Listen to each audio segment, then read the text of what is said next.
Hey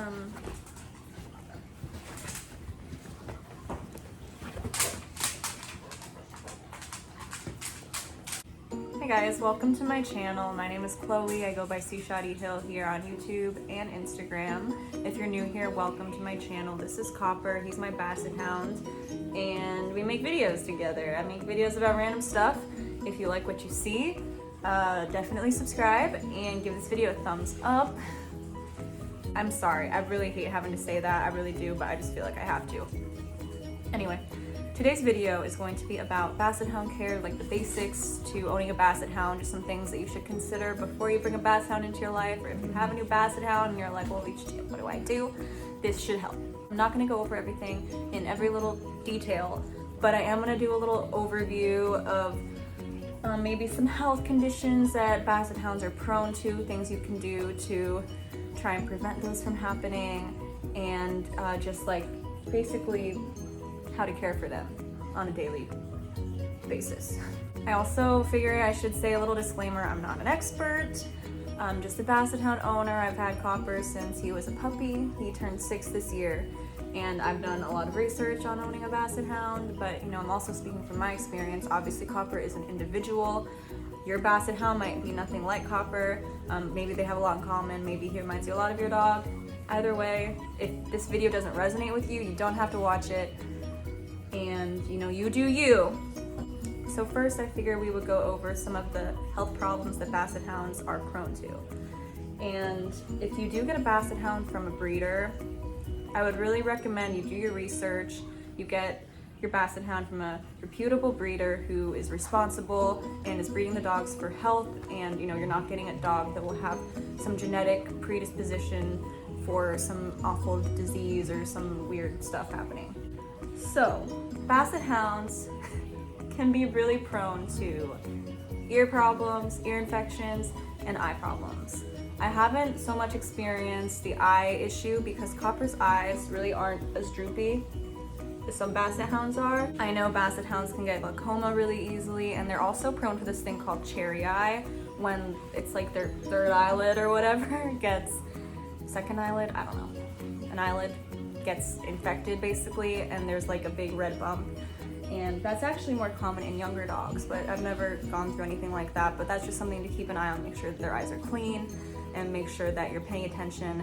If they're like blinking a lot, or if they're having any weird discharge from their eye, you need to take them to the vet, definitely. The next thing that Basset Hounds are prone to is ear infections. They have really big ears and especially if water gets inside them, they can get ear infections really easily. They have huge ear canals. They need to be cleaned regularly, at least once a week. If your dog is like shaking his head a lot, or something that Copper does is he'll start scratching.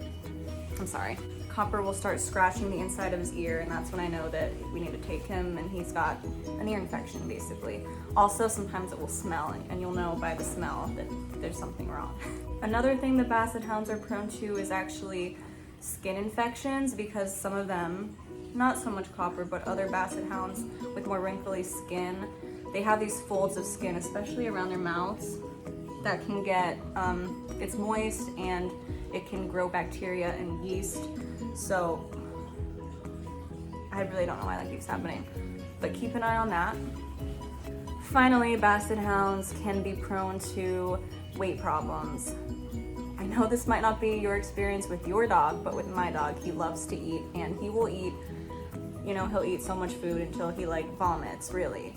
So I need to really control what he's eating. He doesn't get any people food. We have to limit the treats and make sure we're not overfeeding him, and make sure he gets his exercise, because if a Basset Hound is overweight, it can, I mean, much like people or any animal really, if they're overweight, it can lead to a lot of health problems that we'd like to avoid if possible. But the biggest concern that I have if Copper were to be obese is their backs. So Basset Hounds are short dogs, but they're also really, really long, and they're really prone to back problems. They can get back injuries really easily. Something you can do to prevent back problems or to minimize the risk is to keep them at a healthy weight.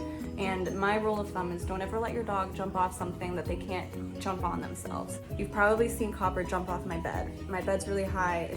It's really bad. He should never be jumping off that bed without assistance. I got some stairs. We're trying to get him to use them. you know, it's life, it happens sometimes, but as a rule, as a general thing, try not to let them do that. I'm sure there's a bunch of other weird, obscure diseases that aren't really on my radar. You know, you just have to keep an eye on your dog, know your dog. If they're acting abnormal in any way, take them to the vet, tell them what's going on. But the last thing that I do want to talk about is the potential for bloat and their stomachs twisting.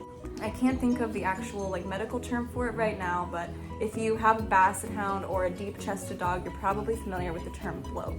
And that's when gas gets trapped in their stomachs, I guess, and the stomach can flip, and it can kill them really, really easily. It's something that requires emergency surgery, and if you notice any symptoms of bloat, take your dog to the emergency vet immediately. A couple things you can do to minimize that risk are not feeding your dogs large portions at once and minimizing activity before and after eating.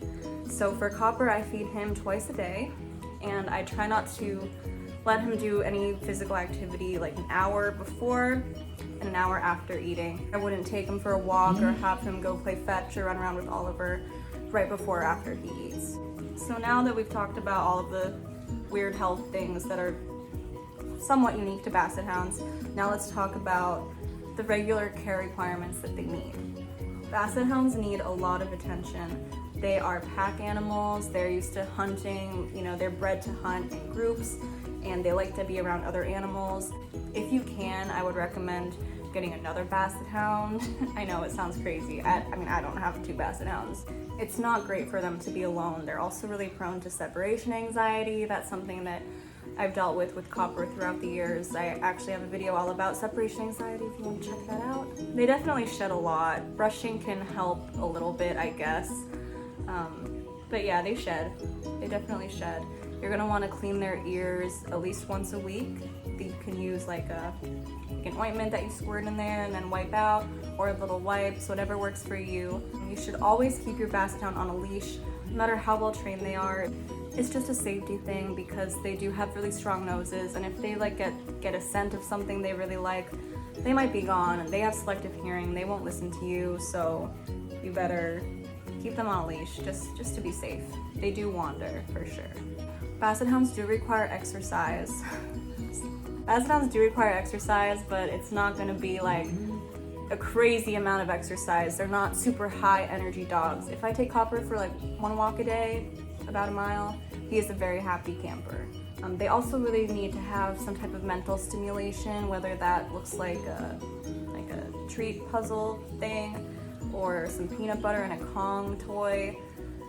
Hide and seek, Copper really likes to play hide and seek. You want to keep their brains going. It can also really help when you start doing like obedience training or just tricks.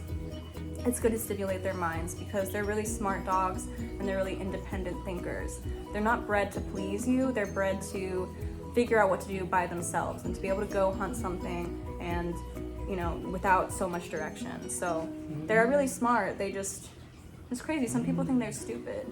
Obviously, Copper is an individual, but I think a general rule of thumb is a Basset Hound should eat around 3 cups of food a day. I would say 3 to 4 cups of food a day, unless your dog is like much larger or much smaller than Copper.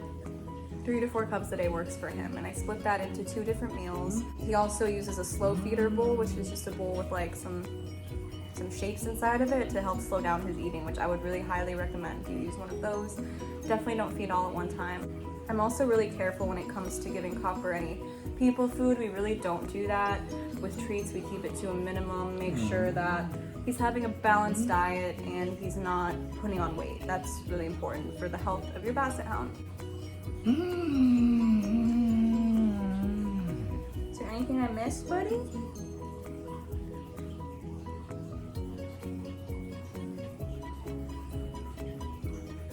Well, I think that's all we got. I mean, they're definitely different. They're unique dogs.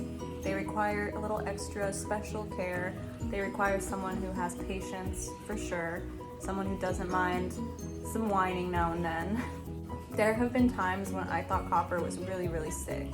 And, you know, I was literally prepared for the vet to be like, yeah, your dog has parvo, he's not gonna make it, or whatever, when he was like a puppy. And he's just really dramatic.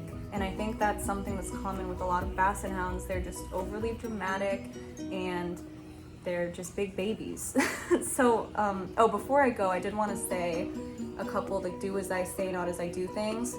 I would really recommend taking your Basset Hound to like an obedience class, puppy kindergarten or something. I think that would really help.